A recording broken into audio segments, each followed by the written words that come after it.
Is Bitcoin in a bear market? When can we expect bull to win? When was the last crypto bear market? If you are a regular investor in crypto market, you must be aware of the terms bull and bear. अगर आप investors नहीं भी हो और start करने वाले हो आपकी क्रिप्टो जर्नी, स्टिल ये टर्म्स आपको बहुत सुनने में आएंगी. And in case you don't know कि ये क्या होती हैं, उसके लिए मैं हूँ. Just like before, I am here to explain all the important terms in crypto. और अगर आज आपका फर्स्ट डे है मंथन में, तो do listen to the previous episodes for better understanding. और फिर जल्दी से वापस आइए to understand bull and bear market. Hey guys, welcome you all on the latest episode of Manthan. और मैं यानी कि आकांक्षा हाजिर हूँ आपके सामने फिर एक न्यू टॉपिक के साथ. What is a bull and a bear market? सबसे पहले स्टार्ट करते हैं डेफिनेशंस के साथ. वो मार्केट जो कि सस्टेन और सब्सटेंशियल ग्रोथ एक्सपीरियंस कर रही हैं, that is a bull market. वहीं जो मार्केट सब्सटेंशियल ग्रोथ में डिक्लिनेशन फेस कर रही हैं, that is a bear market. To put it in a simple word, जो मार्केट प्रॉफिट में हो या जो राइज कर रही हो वो होती है बुल मार्केट. और जो डिक्लाइन हो रही है, जिस मार्केट की वैल्यू गिर रही है, उसे बेयर मार्केट बोलते हैं. ये तो शॉर्ट में बात कर ली. अब आइए डिटेल में समझते हैं कि बुल मार्केट है क्या. बुल मार्केट या बुल रन को हम एक ऐसे पीरियड की तरह डिफाइन करते हैं जहाँ पे majority of investors are buying, demand outweighs supplies and market confidence is at peak. तो अगर किसी मार्केट में आप प्राइसेस को अपवर्ड डायरेक्शन में ट्रेंड होते हुए देखते हो, this could be a sign where you can see a positive approach of investors towards the market.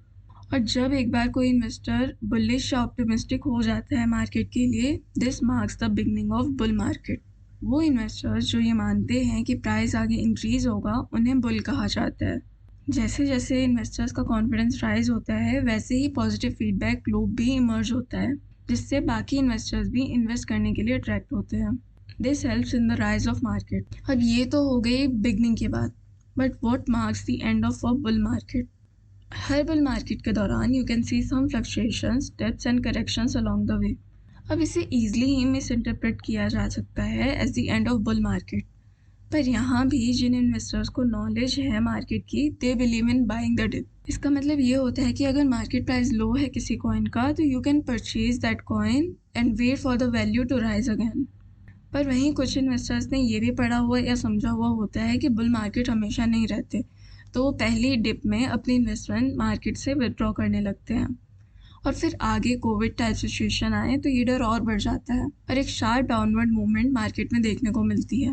बस यहीं पे बुल मार्केट का एंड और बियर मार्केट की स्टार्टिंग होती है, जहाँ पे ज़्यादातर इन्वेस्टर्स को लगता है कि प्राइस गिरेंगे ही और ये विदड्रॉ कर लेते हैं अपनी इन्वेस्टमेंट को. तो आइए अब समझते हैं कि बियर मार्केट क्या है. बियर मार्केट को आप डिफ़ाइन कर सकते हैं जहाँ पे सप्लाई डिमांड से ज़्यादा है, मतलब लोगों का कॉन्फिडेंस ही नहीं है मार्केट में और उससे प्राइस फॉल कर जाता है. Pessimistic investors who believe that market will continue to fall are known as bears. Bear market में इनएक्सपीरियंस्ड इन्वेस्टर्स के लिए ट्रेड करना थोड़ा मुश्किल हो जाता है. इसके अलावा ये प्रिडिक्ट करना कि मार्केट कब तक राइज होगी, ये भी मुश्किल है. पर जैसा कि मैंने कहा कि जो एक्सपीरियंस्ड इन्वेस्टर्स हैं, वो बेयर मार्केट में इन्वेस्ट करने से कतराते नहीं हैं, क्योंकि एक सिंपल रीज़न है कि जब साइकिल रिवर्स होगी तो वो प्राइजेस भी राइज होंगे and they will get all the profit. इसके अलावा जो एडवांस इन्वेस्टर्स होते हैं, उनके लिए स्ट्रेटजीज होती है लाइक डॉलर कॉस्ट एवरेजिंग.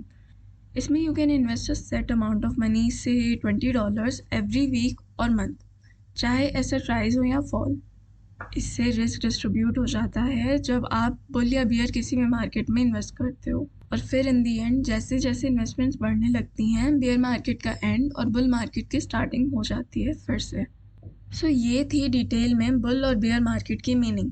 अगर इसे सिंपल वर्ड्स में डिफ्रेंशिएट करूँ तो बुल मार्केट हुई राइजिंग मार्केट, जहाँ डिमांड ज़्यादा है एंड सप्लाई कम है, तो प्राइस भी ज़्यादा है. वहीं बियर मार्केट डिक्लाइनिंग मार्केट है, जहाँ पे डिमांड कम है, सप्लाई ज़्यादा है और जिसकी वजह से प्राइस कम है. अब मैंने स्टार्टिंग में क्वेश्चन किया था कि is bitcoin in a beer market. इसका आंसर है येस, अनफॉर्चुनेटली, बिकॉज इस टाइम बिटकॉइन की वैल्यू काफ़ी नीचे चली गई है, जो कि एक टाइम पे $68,000 हुआ करती थी. अब वो बस $19,240 के अराउंड घूम रही है. इन्वेस्टर्स यही देखने में है कि अब इसकी वैल्यू में कब राइज देखने को मिलेगा. और अगर आप समझना चाहते हो कि बिटकॉइन का एकदम से फॉल क्यों हुआ, तो check my previous episodes under the name of why crypto is crashing. Guys, 2022 की क्रिप्टो डाउनफॉल को अब तक का वर्स्ट क्रिप्टो बियर मार्केट बोला जा रहा है. इससे पहले कोविड-19 और नवंबर 2018 में बियर मार्केट देखने को मिली थी। अभी की बियर मार्केट कब तक रहने वाली है ये किसी को नहीं पता, बट लेट्स होप कि बुल्स के लिए कंडीशन जल्दी ही फेवरेबल हो जाए। आई होप आपको अच्छे से बुल और बियर मार्केट समझ में आ गई होगी। नेक्स्ट एपिसोड में ऐसे ही कुछ इंटरेस्टिंग टॉपिक पे बात करूंगी। फिलहाल के लिए मुझे दीजिए इजाज़त। Good day, take care and keep listening to मंथन।